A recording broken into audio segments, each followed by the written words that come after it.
세상은 점점 어렵다라고 말을 하지요. 분명 이전 세대보다 누릴 수 있는 것도 많고 먹고 입고 볼 것도 많은데요, 사람들은 점점 더 어렵다고 말합니다.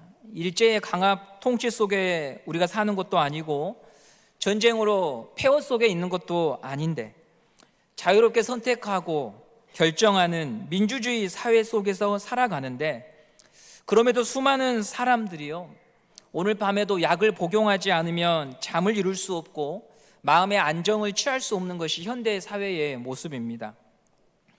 하루에 매일같이 30명 이상이 스스로 고독하고 외로운 가운데 목숨을 끊는다고 하니 도대체 사는 것은 무엇일까? 우리의 이 인간은 도대체 어디서 와서 어디로 가는 걸까? 이런 질문을 하게 됩니다. 그런 사회 속에서 저와 여러분이 살아왔고 오늘도 우리는 그런 형편 속에 있습니다. 실은 저를 비롯한 대부분의 사람들은 불안과 염려의 보따리를 안고 살아가지요. 그래도 여러분, 우리가 잘하는 것이 하나 있는데요, 그게 뭐냐면 그 보따리를 가지고 하나님 앞에 나왔다는 것입니다. 불안과 염려의 문제를 안고 다른 선택을 하고 다른 곳을 갈 수 있지만 적어도 우리는, 여러분은 하나님을 찾는 것이 지혜로운 선택이라고 하는 것을 믿고 여기에 오셨다는 거죠. 왜 우리가 하나님을 찾아서 온 것일까요? 아니, 사실 우리가 찾은 게 아니라 하나님이 우리를 불러주셨기 때문에 있는 것이겠죠. 우리가 오늘 이 자리에 나와서 뵙고자 하는 그 하나님은 우리의 형편과 상황을 잘 알고 계시는 분이십니다. 오늘 본문 14장 1절 말씀을 함께 보도록 하겠습니다. 14장 1절입니다. 시작. 너희는 마음에 근심하지 말라. 하나님을 믿으니 또 나를 믿으라. 아멘. 예수님이 제자들에게 너희들 근심하지 말라고 하십니다. 예수님은 제자들의 근심을 알고 있고 보고 있다는 것입니다. 그래서 우리는 예수님 앞에 나갈 수 있는 겁니다. 예수님이 나의 근심을, 내가 안고 있는 염려의 보따리를 알고 계시기 때문이죠. 여기서 사용된 근심이라고 하는 표현은 헬라어 원래 의미가요, 물이 요동치는 것을 말해요. 진도에 가면 울돌목이라고 있죠. 이순신 장군이 명량 해전을 일으킨 곳, 바다의 조류가 워낙 거세서 물이 우는 관문이다라고 해서 울돌목이라고 합니다. 지금은 여기에 조류 발전소가 세워져서 전기를 생산하고 있습니다. 바다가 이처럼 요동치는 것을 말할 때 이것이 바로 근심입니다. 요한복음 5장에 베데스다 연못에 전설이 하나 내려왔지요. 천사가 연못에 내려와서 물이 동할 때 누구든지 제일 먼저 들어가는 사람은 병이 낫는다. 38년 동안 자리에 누워있던 병자가 있었습니다. 물이 동할 때, 이 표현이 바로 근심입니다. 물이 요동을 치듯 내 마음이 요동을 치는 게 근심입니다. 평정심을 잃고 어찌할 줄 모르는 상태, 그게 바로 근심입니다. 그렇다면 제자들은 오늘 왜 근심을 하고 있었을까요? 13장에 우리가 봤던 앞장 13장을 보면 근심의 이유를 알게 되지요. 13장은 참 세상에 믿을 사람 없다, 참 인간은 신실한 사람은 아니다, 이것을 알 수 있는 본문이 13장이었습니다. 제자들을 끝까지 섬기고 사랑했던 예수님, 그 예수님을 하나둘 배신하는 이야기가 13장에 있었습니다. 죽음을 앞두시고 제자들의 발을 씻기시며 섬김의 본을 보여주시고 계시는데 유다가 그때 품고 있었던 마음은 불신이었습니다. 팔아 넘겨야 되겠다. 13장 21절 말씀을 함께 보도록 하겠습니다. 13장 21절입니다. 시작. 예수께서 이 말씀을 하시고 심령이 괴로워 증언하여 이르시되 내가 진실로 진실로 너희에게 이르노니 너희 중 하나가 나를 팔리라 하시니, 너희 중 하나가 나를 팔 것이다. 평소 실없는 말씀을 하시던 선생님이 아니니까 다들 깜짝 놀랐습니다. 그리고 급히 서로를 쳐다봅니다. 도대체 누굴까? 누가 그런 일을 한단 말인가? 눈동자를 굴리기 시작합니다. 13장 22절 말씀을 함께 보도록 하겠습니다. 22절입니다. 시작. 제자들이 서로 보며 누구에게 대하여 말씀하시는지 의심하더라. 너희 중 하나가 나를 팔 거다. 이 말씀을 듣고 가장 빠르게 반응을 보였던 제자는 베드로였습니다. 베드로는 예수님과 가장 밀착해 있는 요한에게 급히 눈짓을 보내며 그 사람이 누구인지 예수님께 물어보도록 시킵니다. 배신자가 있다는 말을 듣고 누구보다 가장 예민했던 그 베드로, 절대 그런 놈은 가만두어서는 안 된다, 그런 놈은 제자일 수 없다, 사람일 수 없다, 그렇게 생각했을 것입니다. 그런데 13장 후반부에 누구의 배신을 예수님이 예언합니까? 베드로의 배신을 예언한다는 것이죠.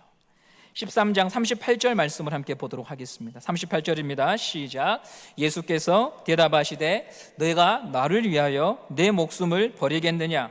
내가 진실로 진실로 너희에게 이르노니 닭 울기 전에 내가 3번 나를 부인하리라. 누가 예수님을 팔 것인가에 대하여 지대한 관심을 가졌던 베드로가 유다와 동일하게 예수님을 배신한다는 거죠. 이 장면은 우리에게요, 참 중요한 교훈을 줍니다. 나는 너와 달라, 나는 너보다는 낫지, 그런 사람은 아니지라고 하는 자기 확신으로는요, 예수님을 따라갈 수가 없다는 거죠. 유다를 색출해내고 유다가 얼마나 못된 사람인가에 초점을 두면서는 인생의 밤을 지나갈 수 없고 예수님을 쫓아갈 수가 없다는 것이죠. 제자가 인생의 밤을 만났을 때, 불안하고 근심할 때 찾아야 될 것은 유다가 누구인가를 색출해내는 것이 아니라, 나는 저런 사람은 아니라고 하는 자기 확신에 사로잡혀 있는 것이 아니라, 인생의 밤을 만날 때 집중해야 될 것은 너희는 근심하지 말고 하나님을 믿으니 또 나를 믿으라는 예수님을 바라봐야 한다는 것입니다. 교회가 밤을 지나고 우리 가정이 밤을 지나고 나의 인생이 밤을 지날 때, 오늘 우리가 그 밤을 이겨내고 그 밤을 통과하기 위해서는 이 밤을 오게 한 유다가 누구인가에 우리의 마음이 빼앗겨서는 그 밤을 지날 수가 없다는 거예요. 나도 그러면 예수님을 부인하는 사람이 된다는 거예요. 예수 그리스도를 찾고 예수의 이름을 불러야 합니다. 제가 대학 시절 SFC 선교단체 활동을 전대에서 할 때 생각나는 한 분이 계십니다. 30대 중반의 청년이 저희 동아리방에 방문을 했어요. 이 청년은 저희들보다 나이 차이가 그때 당시에는 10살 차이 정도 났습니다. 한국 교회사에 관심이 많았습니다. 그분은 대뜸 저희 선교단체 동아리 회원들에게 한국 교회는 왜 이렇게 수많은 교단들이 있는가, 왜 이렇게 분열되어 있는가, 그런 것을 질문했고 그런 부분에 대하여 집요하게 물었습니다. 잘 아시든 한국의 교단은 셀 수 없지요. 통계를 아마 내기도 어려울 겁니다. 왜 이렇게 교단이 많은가? 거기에는 다양한 요인이 있습니다. 저는 긍정적인 면을 먼저 말씀드리면, 하나님께서는 각각의 교단에 맡긴 사명이 있습니다. 교단마다 하나님을 보는 관점, 성경을 해석하는 관점에 차이가 있고 강조점이 있습니다. 이를 나쁘다고만 할 수는 없습니다. 예를 들어 성경에는 예수님의 일대기, 예수님의 말씀, 예수님의 삶을 기록한 복음서가 있는데 한 권이 아니죠. 마태, 마가, 누가, 요한복음이 있습니다. 왜 성경은 4명의 저자를 통하여서 4개의 복음서를 남겨놓았을까요?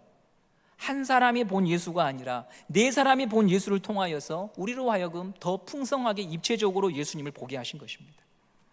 교단의 다양함을 통해서도 하나님이 누구인가에 대해 우리는 좀 더 다채로운 관점으로 성경을 볼 수 있는 유익이 있는 것이죠. 서로가 서로를 보충하고 보완하는 부분이 있습니다. 물론 인간의 부패함과 욕망으로 인하여 많은 교단들이 생겨나는 것은 사실입니다. 지금도 분열하고 있는 것은 애통할 일입니다.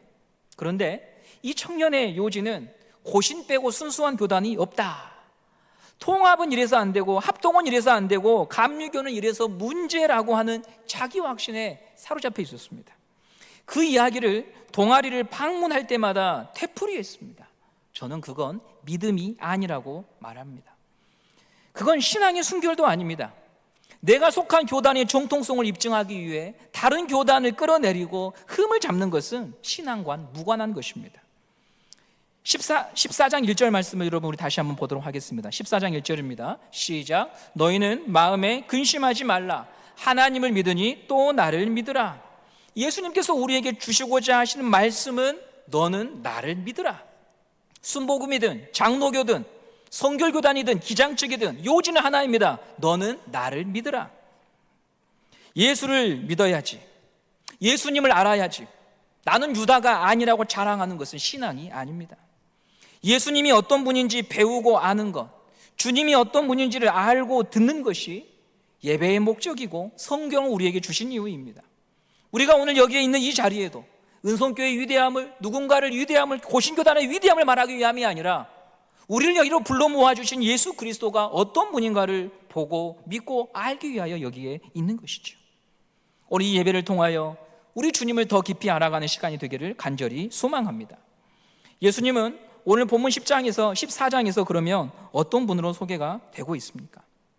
예수님은 가뜩이나 불안한 제자들에게 내가 너희들을 떠날 거라 이렇게 말씀하십니다. 내가 너희를 잠시 떠날 거야. 2절 말씀을 한번 같이 보도록 하겠습니다. 시작. 내 아버지 집에 거할 곳이 많도다. 그렇지 않으면 너희에게 일렀으리라. 내가 너희를 위하여 거처를 예비하러 가노니. 내가 거처를 예비하러 간다. 잠시 떠난다. 이렇게 예수님은 제자들에게 이해할 수 없는 말씀을 하고 계십니다. 예수님은 이전에도 내가 고난받고 죽는다, 내가 너희를 떠날 것이다 라고 하셨습니다. 현재의 상황과는 부합하지 않는 말씀, 제자들이 바라는 말씀이 아니었습니다. 너희가 나를 배반할 것이라고 말씀하시더니 이제는 떠나신다고 합니다. 그러니 불안할 수밖에요. 그런데 예수님은 왜 떠나시는가 2절에서 말씀해 주셨습니다. 너희들의 거처를 예비하기 위하여 떠난다. 거처란 집이지요, 머무는 곳입니다. 예수님은 너희들이 머물 곳을 준비하기 위해, 너희들이 있어야 될 곳을 준비하기 위하여 떠난다고 하십니다. 오래전부터 이 본문은 성도들에게 천국에 대한 소망을 주는 본문으로 여겨졌습니다. 예수님께서는 성도가 가야 될 곳을 준비하기 위하셔서 떠나셨다는 거죠. 이런 해석이 주는 위로는 누구도 해결할 수 없는 죽음 이후의 문제에 대하여 성도는 가야 될 곳이 정해져 있다는 확신을 심어줍니다. 사람이 어디로 가는지 모른 채 길을 떠나면 불안하지요. 잠시 후에 여러분에게, 저에게 내일이 어떤 상황 펼쳐질지 몰라서 두려워하게 됩니다. 열심히 살 수는 있습니다. 정상을 향해 힘차게 올라갈 수 있습니다. 해도 비치고 날씨가 좋으면 새소리도 듣고 소풍 가듯이 발걸음도 가볍지요. 그런데 해가 지고 날이 어두워지면 발걸음이 무겁지요. 내려갈 수도 멈춰설 수도 없습니다. 어둠 속에서 인기척만 들려도 겁이 납니다. 도대체 이 길 끝에 무엇이 있을까 두려워하지요. 그러나 성도는 알고 있습니다. 송구영신 예배 때 결국 성도가 이르게 될 땅이 엘림이라고 하지 않았습니까? 현실은 쓴물이지만 하나님께서 자기 백성을 인도하실 곳은 엘림이라고 하는 것을 우리는 소망하며 사는 것이죠. 출애굽기 15장 27절 말씀을 함께 보도록 하겠습니다. 출애굽기 15장 27절입니다. 시작. 그들이 엘림에 이르니 거기에 물샘 12과 종려나무 70그루가 있는지라. 거기서 그들이 그물 곁에 장막을 치니라. 이스라엘이, 성도가 이르게 될 땅은 그늘이 있고 마실 물이 넘치는 엘림, 하나님의 집인 것입니다. 이것은 누구도 바꿀 수 없는 성도의 운명입니다. 잘났건 못났건 예수 안에 있다는 그 사실로 인하여 저와 여러분의 운명은 아버지 집으로 가도록 되어 있습니다. 이것이 성도가 갖고 있는 권세이고 성도의 복입니다. 누구도 우리의 인생의 마지막 결론은 내릴 자가 없다는 것이죠. 예수님 이외에는 우리의 운명을 건들 수 있는 분이 안 계신다고 하는 것이죠. 그러나 예수 밖에 있는 사람들은 어떻습니까? 전두환 씨가 12.12 쿠데타를 일으켜서 성공했습니다. 누구나 쉽게 할 수 있는 일이 아니에요. 앞을 내다보는 성견 지명이 있어야 하고 뚝심이 있어야 합니다. 비범한 머리와 상황을 분석하는 능력, 사람을 이끄는 리더십이 있어야 가능한 거죠. 그런데 그 전두환 씨가 절친인 노태우 씨에 의하여 백담사로 유배를 가지요. 그 일로 인해 두 사람의 관계는 종지부를 찍습니다. 한 번도 생각해보지 못한 결론입니다. 사람은 자기 압류를 모릅니다. 나라의 모든 권력을 거머쥔 자도 자기 압류를 모릅니다. 인생의 결론을 누구도 내릴 수 없습니다. 오직 그 결론은 우리를 오늘 여기로 보내신 하나님만이 내릴 수가 있습니다. 성도의 결론은 무엇입니까? 예수님과 함께 있는 것입니다. 성도의 결론은 어디서나 어디에 있든지 영원토록 주님과 함께 있는 것입니다. 하나님이 거하신 곳에 주님과 함께 사는 것이 저와 여러분의 결론인 줄 믿으시기를 바랍니다. 이 일을 위해 주님이 오셨습니다. 이 일을 위해 주님께서 십자가에서 죽으셨습니다. 이 일을 위해서 오신 유일한 구원자가 예수밖에 없습니다. 그래서 예수 이외에는 구원이 없다고 말하는 것입니다. 다른 종교를 폄훼해서가 아닙니다. 예수님만이 나의 죄를 대신해서 죽으시고 부활하신 유일한 구원자이기 때문에. 우리가 잘 알고 있는 요한복음 14장 6절 말씀을 함께 보시도록 하겠습니다. 14장 6절입니다. 시작. 예수께서 이르시되 내가 곧 길이요 진리요 생명이니 나로 말미암지 않고는 아버지께로 올 자가 없느니라. 아멘. 예수님이 유일하게 하나님께로 갈 수 있는 길이고 진리이고 생명인 줄 믿습니다. 그런데 이런 주장과 고백을 저희가 누군가에게 하면은요, 너희들은 너무 독선적이야. 기독교는 왜 그렇게 배타적인지 모르겠어. 고집을 부리는지 모르겠어. 그런 말을 하시는 분들이 참 많습니다. 이 지점에서요, 우리가 사실은 좀 되돌아볼 부분이 있습니다. 이런 상담을 한 적이 있습니다. 직장 생활에서 인간관계 때문에 힘들어하는 성도였습니다. 다 같이 바쁘고 어려울 때 유독 그 직장에 한 분은 일을 잘 하지도 않고 쉬운 길로만 가려는 한 분이 계셨어요.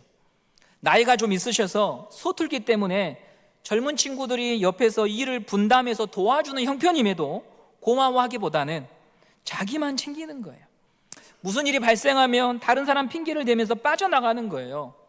이런 현실이 힘들어서 다들 그분을 왕따시키고 있는 회사의 분위기였습니다. 그런데 그 교인은 적어도 내가 예배를 드리고 나면 내가 누군가를 그렇게 대하는 것이 양심에 찔렸기 때문에 상담을 요청하는 거죠. 목사님, 제가 그래도 예수를 믿는데 그분을 미워하고 싶지 않고 직장 동료로서 똑같이 존중하고 싶은데 그분이 하는 모습을 보면 너무너무 힘들어서 저도 자연스럽게 그분을 따돌리게 됩니다. 이게 그의 고민이었어요. 그런데 대화를 나누면서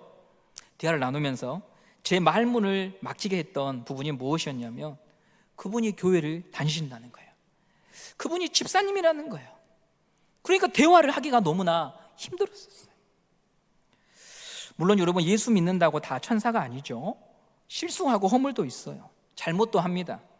그러나 적어도 우리가 상식적이어야 되는 거죠. 기독교가 배타적이다, 독선적이다라고 하는 말을 듣는 이유는 복음이 세상의 가치와 충돌하기 때문에 그래요. 이익과 성공보다는 사랑을 말하고 용서를 말하는 게 복음이잖아요. 결과만 중시하는 세상을 향해서 그렇지 않아 과정과 절차도 성경적이어야 된다고 말하니까 세상 사람들은 우리를 잘 이해하지 못해요. 눈에 보이는 것이 다가 아니라 믿음의 세계가 있다고 말하니까 세상 사람들과 우리는 갈등을 일으키곤 하지요. 그런데 현대사회에서 기독교가 배타적이라고 하는 말을 듣는 이유 중에 큰 부분은 진리를 말하는 사람들의 모습 속에서 진리를 담아내는 삶의 모습이 없으니까 우리를 향하여 더 크게 비난한다고 하는 것입니다. 새로운 분들이 교회를 방문할 기회가 많아지는 시기입니다. 연초이기 때문에 교회를 찾아 돌아다니는 분들의 발걸음들이요, 겨자씨 교회도 남문 교회도 저희 교회도 많아질 거예요. 첫 발걸음을 떼신 분들은 은성교회가 이런 교회구나 무엇을 보고 확인할까요?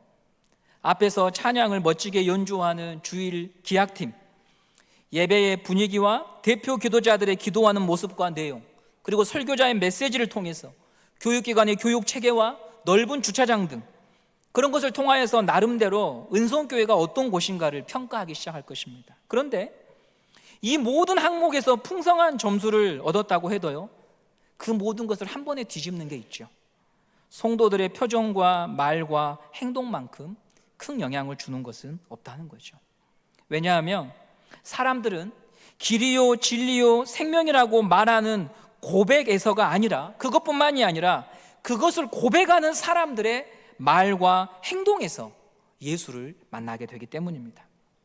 여기가 교회구나, 이곳에 예수님이 계시는구나 라고 하는 것을 명설교나 화려한 건물이나 교육체계나 편리성에서 찾는 것이 아니라 그 교회를 이루고 있는 사람을 통해 이 교회가 어떤 곳인지를 본다는 것입니다. 예수님이 길이고 진리고 생명이라고 하는 선포가 당연히 교회의 사명입니다. 교회는 주님이 재림하실 때까지 이 봉선동에서, 그리고 기회를 얻든지 못 얻든지 방임동을 넘어가서 해외 선교를 통하여서 예수 그리스도가 길이고 진리이고 생명임을 선언하고 선포해야 됩니다. 그러나 동시에 예수님이 길이고 진리이고 생명이라고 하는 그 말씀의 무게를 삶을 통하여서 담아내고 표현할 수 있어야 합니다. 더 큰 목소리로 예수님을 전하는 것으로 책임을 다했다고 할 수가 없습니다. 많이 전했다, 여러 사람에게 전했다고 하는 것으로 책임을 다했다고 할 수가 없는 거죠. 더 예쁜 글씨체로 교회 이곳저곳에 현수막을 붙여놓는다고 해가지고 그 고백이 살아 움직이는 것이 아닙니다. 고백에 맞는 삶을 사는 성도가 있을 때 그 고백을 보고 예수를 보게 되는 것이죠. 예수님은 길이라고 우리는 고백합니다. 믿습니다. 오늘도 우리는 예수님이 길이라고 하는 것에 대하여 한치의 의심도 없습니다. 그런데 여러분, 길은 걷지 않으면 의미가 없습니다. 길은 걸을 때, 그 길을 비로소 걸을 때 길이 되는 것입니다. 예수가 길이라고 믿는다면 예수의 길을 가야 하는 것입니다. 그 길이 어떤 길입니까? 우리가 참 싫어하는 길입니다. 손해를 감수해야 됩니다. 억울함을 다 풀지 않고 안고 가야 합니다. 현실의 답답함과 억울함을 사람에게 쏟아내기보다 하나님 앞으로 가지고 가야 하는 길입니다. 예수님께서 길이 되어 주시기 위하여 13장에서 보여주신 삶의 모습이 무엇입니까? 배신과 배신 사이에서 하나님을 보고 가는 것입니다. 배신과 배신이 넘쳐나는 그 속에서 하나님만을 바라보고 가는 것이 예수의 길이었다고 하는 것이죠. 그러면 당장 이런 질문이 생깁니다. 어떻게 그런 삶이 가능하냐고, 어떻게 사람이 그렇게 살 수 있냐고. 그런데 여러분, 우리가 예수를 믿는 이유가 무엇입니까? 나는 그렇게 할 수 없기 때문에 예수를 믿는 것입니다. 먼저 그 길을 가신 예수님은 나를 그렇게 살 수 있도록 도와주시는 분이시고 끌어주시는 분이시고 함께 해주시는 분이기 때문에 예수를 믿는 것입니다. 그분을 믿고 사랑할 때 우리의 생각과 감정에서 그분의 마음이 일어날 수 있기 때문이죠. 그분이 하라는 방식, 주신 말씀대로 살 수 있도록 도와줄 것을 믿기 때문이죠. 그러면 삶은 달라지는 것입니다. 내가 이렇게 말해도 되는가? 내가 이렇게 행해도 되는가? 이렇게 사는 것이 예수의 길을 가는 사람이라고 할 수 있는가? 고민하게 됩니다. 그러면서 사람은 점점 그 길에 어울리는 사람이 되는 것입니다. 길을 가다 보면 아무도 없는 것처럼 보입니다. 주님도 나를 떠난 것처럼 보입니다. 그런데 여러분, 오늘 제자들 상황을 한번 보십시오. 예수님이 자기들을 떠난다고 했습니다. 그래서 불안해하고 근심에 놓여 있습니다. 그런데 그 부재는 영원히 함께 하기 위한 예수님의 잠깐의 부재였습니다. 우리가 예수의 길을 가다가 나만 있는 것처럼 느껴질 때가 있습니다. 아무도 내 옆에 없는 것처럼 느껴질 때가 있습니다. 하나님도 내 옆에 없어 보일 때가 있습니다. 그런데 그것은 오히려 영원한 삶으로 나를 이끄시기 위한 주님의 일하심이라고 하는 것을 우리는 믿어야 하는 것이죠. 주님이 나를 버리시고 무시하신 것이 아니라 나를 향해 갖고 계신 당신의 선한 계획을 펼쳐가고 계심을 우리는 바라보아야 합니다. 그러니 마음에 근심하시기보다, 마음의 근심으로 그 마음을 채우기보다 예수님을 마음에 모시고 예수님을 사랑하는 이 24년도 첫 주가 되어지기를 간절히 바랍니다. 내 결론이 선이고 구원이요 하나님의 집이 나의 인생의 마지막 거처임을 믿는다면 내 뜻대로 펼쳐지지 않는 현실일지라도 믿고 기다리며 하나님을 높여드리는 우리 성도님들 다 되시기를 바랍니다. 오늘 여러분 마음에 억울한 감정을 일으킬 만한 일들이 있으실 수 있어요. 답답한 일로 인해서 가슴이 먹먹한 분들도 계실 거예요. 근데 그 순간 우리가 기억합시다. 나를 괴롭게, 아프게, 답답하게 만드는 이 현실이 나의 운명을 결정 지을 수 없다는 것. 내 운명은 이미 예수 안에서 확인이 되었다고 하는 것. 그러니 거기에 매이지 않고 예수의 길을 가겠노라고 다시 다짐하시기를 바랍니다. 아버지 집을 향해서 아버지의 마음을 다시 챙겨서 가겠노라고, 그 마음으로 나를 억울하게 만든 세상과 사람들을 너그러이 대하는 사람으로 살 수 있도록 주님 도와달라고. 그런 성도들이 우리 교회 안에 한 분 한 분 늘어날 때, 예수가 곧 길이고 진리고 생명이라고 하는 것은 단지 선언이 아니라 그것이 현실이 되고 그것이 실제이고 그것이 능력이 된다라고 하는 것을 사람들이 보게 될 것입니다. 그 말씀을 암송하고 그 말씀을 1000번 100번 외우는 게 중요한 것이 아니라 그 말씀을 담은 자로서의 삶이란 것이 어떤 것인지를 우리가 함께 고민하며 그것을 보여줄 수 있는 교회와 성도가 되기 위하여 함께 그 억울함을 참아내고 이겨내고 기도를 부탁하고 어깨동무하며 함께 갈 때 세상은 예수가 길이라고 하는 것을 보게 될 것입니다. 그러니 여러분 마음에 있는 답답함과 억울함을 가지고 그것이 독이 되도록 내버려 두지 마시고, 그 억울함을 가지고 유다를 쫓아다니지 마시고, 그 억울함과 답답함을 가지고 너희는 마음에 근심하지 말라. 하나님을 믿으니 나를 믿으라고 말씀하신 그 예수님, 근심이 내 마음을 자리잡는 것이 아니라 그 예수님이 내 마음을 가득 채울 수 있도록 주여 도와달라고, 그렇게 24년을 살 수 있도록 나를 인도하여 달라고 함께 기도하고 돕고 협력하는 우리 모든 교우들이 되시기를 간절히 소망합니다.